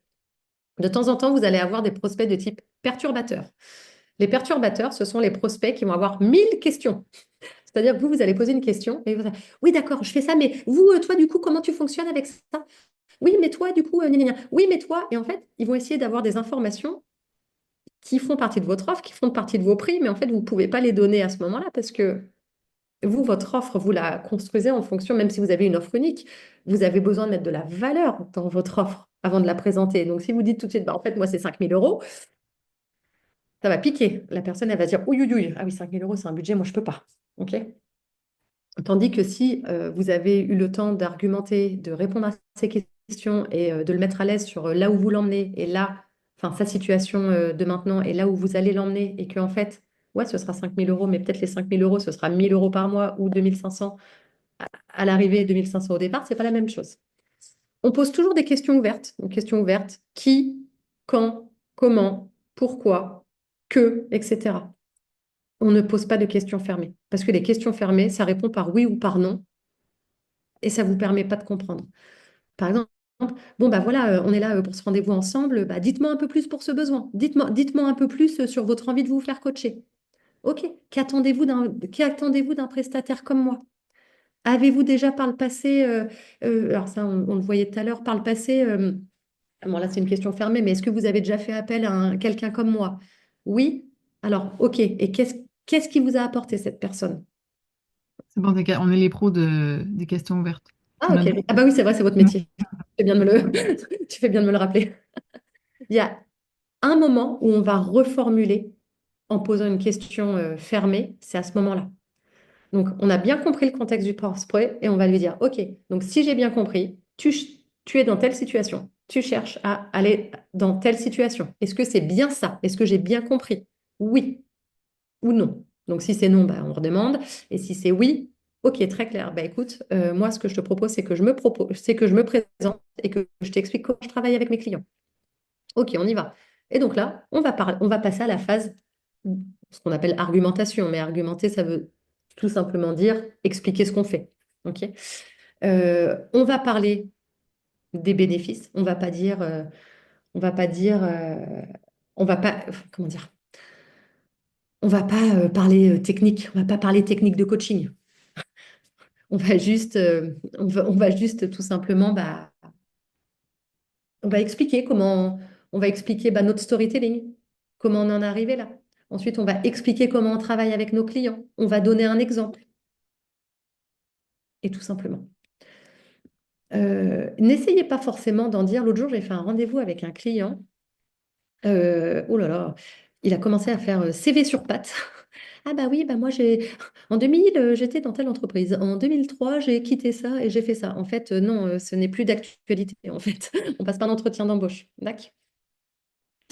Cinquième étape, on va accueillir et répondre aux objections. Une objection, c'est tout simplement une question, hein. Une objection, c'est une question. Donc, ne vous sentez pas agressé. C'est juste que une question est très bon signe. Si une personne vous pose une question, c'est qu'elle est intéressée. Souvent, une objection, il ne faut pas répondre à froid comme ça. Il faut creuser. Donc, en fait, quand on vous pose une question, il faut reposer une question. Typiquement, la personne qui dit, ah ouais, quand même, c'est un budget. Ok, mais c'est cher par rapport à quoi? Ah, mais oui, mais là, tu as dit que là, qu'est-ce qui vous pose comme question? Vous avez un exemple de question? D'objection?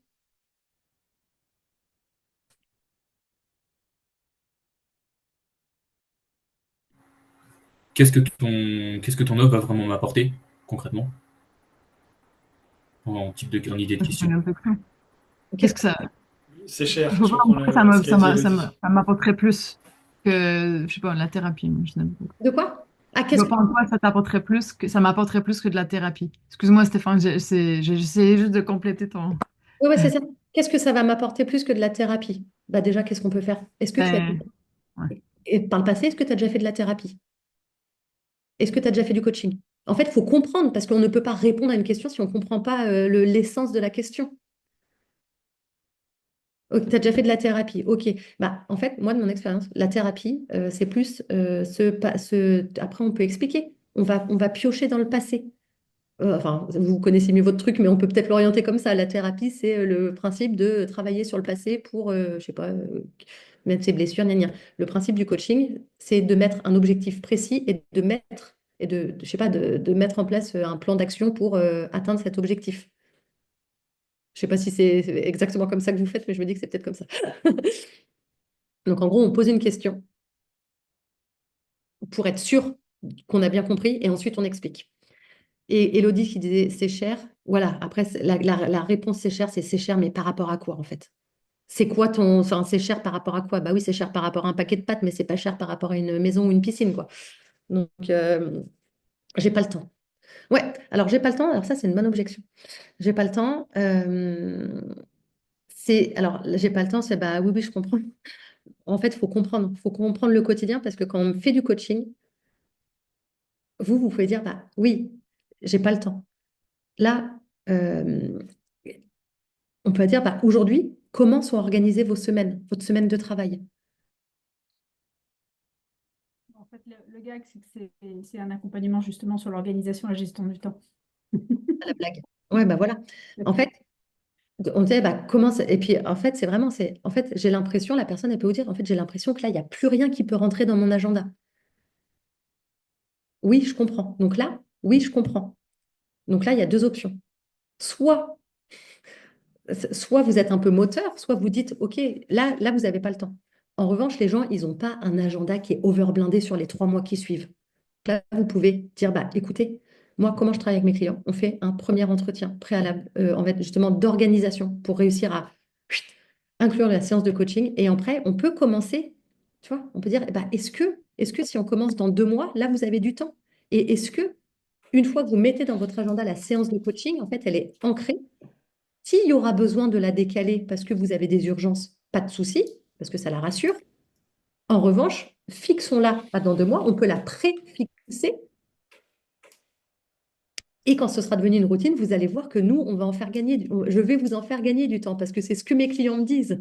C'est qu'au début, c'est difficile de la caler, mais une fois qu'elle est calée, ils ont du mal à s'en passer. Camille, je vais devoir, juste à 45, je vais devoir Ouais, qu'on s'arrête. je suis horriblement en retard. Et tac, la conclusion. Et en plus, il y a un truc qui est super important. Être à l'heure en commerce, c'est quand même un signe de qualité. Et là, je savais que j'allais déborder. Mais non, je me suis dit non, je ne réduis pas, j'y vais quand même, quoi. Mais on te remercie de rester avec nous, hein. Et la dernière phase de conclusion. Donc, conclusion, c'est tout simplement, on aborde toujours le prix en entretien de vente et on demande ce que la personne, elle en pense. Pourquoi? Parce qu'on voit la tête de la personne en face. Qu'en penses-tu? Et s'il y a une objection sur le prix, on va être capable de la traiter. Parce que si vous n'amenez pas le prix en rendez-vous, la personne, elle peut vous ghoster, vous n'allez jamais savoir pourquoi, vous allez pouvoir la recontacter. Eh, Voilà. Et surtout que s'il y a un sujet de budget, vous allez peut-être pouvoir proposer des solutions de paiement, des facilités de paiement. Parce que tout ça, ça se négocie. Et ensuite, quand on conclut, donc voilà, donc on parle du tarif, qu'en pensez-vous? Tac, et ensuite on explique les prochaines étapes. Bon, bah ok, très clair. Moi, ce que je vais faire, c'est que je vais vous envoyer un devis. Je me permettrai de vous recontacter pour répondre à vos éventuelles questions. Et là, potentiellement, on fixe la date de la prochaine prise de contact. D'ailleurs, je ne vous l'ai pas dit dans les relances, mais il y a un truc qui est super important, c'est que vous n'êtes jamais lourd quand vous prévenez votre prospect que vous le recontactez. Par exemple, vous appelez, ah ben voilà, je te rappelais par rapport à notre séance de coaching, par rapport à notre dernier rendez-vous, je voulais savoir si tu avais des questions. Eh bien, écoute, je te repasse un petit coup de fil la semaine prochaine. La personne, elle est au courant. Ou alors, bon, je me permets de doubler ce message vocal d'un email. Hop, elle est au courant que vous allez la relancer par mail. Là, vous n'êtes pas lourd. Et c'est à ce moment-là aussi qu'on crée du contact personnel, pas avant. Si on revient de vacances, tout ce qui est, ah bah alors, bah voilà, bientôt les vacances, vous partez un petit peu, ah bah oui, à la montagne, ah bah oui, puis les enfants, les machins, c'est en fin d'entretien qu'on crée la sympathie. Parce que si vous la créez en début d'entretien, vous allez parler de la pluie et du beau temps, le temps va passer et vous n'allez pas avoir le temps de terminer dans les temps votre appel. Et si la personne, elle est pressée, ce serait dommage d'avoir parlé de son chat ou de ses enfants et de ne pas pouvoir annoncer son prix, alors qu'en fait, c'est ça le plus important. Est-ce que c'est clair? Ouais. Moi, j'aime bien dire qu'on n'a pas besoin d'être une multinationale pour avoir une stratégie de prospection. C'est qu'en fait, vraiment, ce qui fait que vous allez réussir à trouver vos clients, mais en fait, c'est la régularité. Et c'est vraiment cet effort au démarrage qui est vraiment plus dur, hein, on ne va pas se mentir, hein. Mais semez autant de graines que vous pouvez, arrosez-les, et ça rentrera. Au début, on a un, et ensuite par de la recommandation, et peut-être même des clients ensuite qui vont revenir. C'est à peu près, comme je vous dis, c'est entre 6 mois et 1 an à peu près. Est-ce que vous avez des questions? Est-ce que je vous ai perdu en route? Pas du tout, c'est très très clair. Généreux et bénéfique. Cool. Non, c'était top, merci beaucoup. Me voilà ravie. Si vous avez des questions, n'hésitez pas à les remonter à Cédric, comme ça il pourra me les remonter. Et si vous voulez me suivre sur LinkedIn, normalement je donne des petites astuces très actionnables sur la prospection. Donc n'hésitez pas. D'ailleurs, je vais rajouter ton nom dans le chat. Oui. Attends, j'ai toujours un doute, c'est Dumas. Tu l'écris? Oui. Le temps, voilà, tu l'as écrit. Merci beaucoup, Camille, pour ta générosité et ton expertise. J'enverrai le replay dans le Telegram comme d'habitude. Je ne sais pas si par hasard le support, tu souhaites le partager ou pas, c'est confidentiel, je ne sais pas comment ça Je marche. ne donne jamais mes supports parce que comme il y a le replay, Ok. les personnes peuvent le reconsulter. C'est parfait. Donc un grand merci, Camille, pour ton intervention.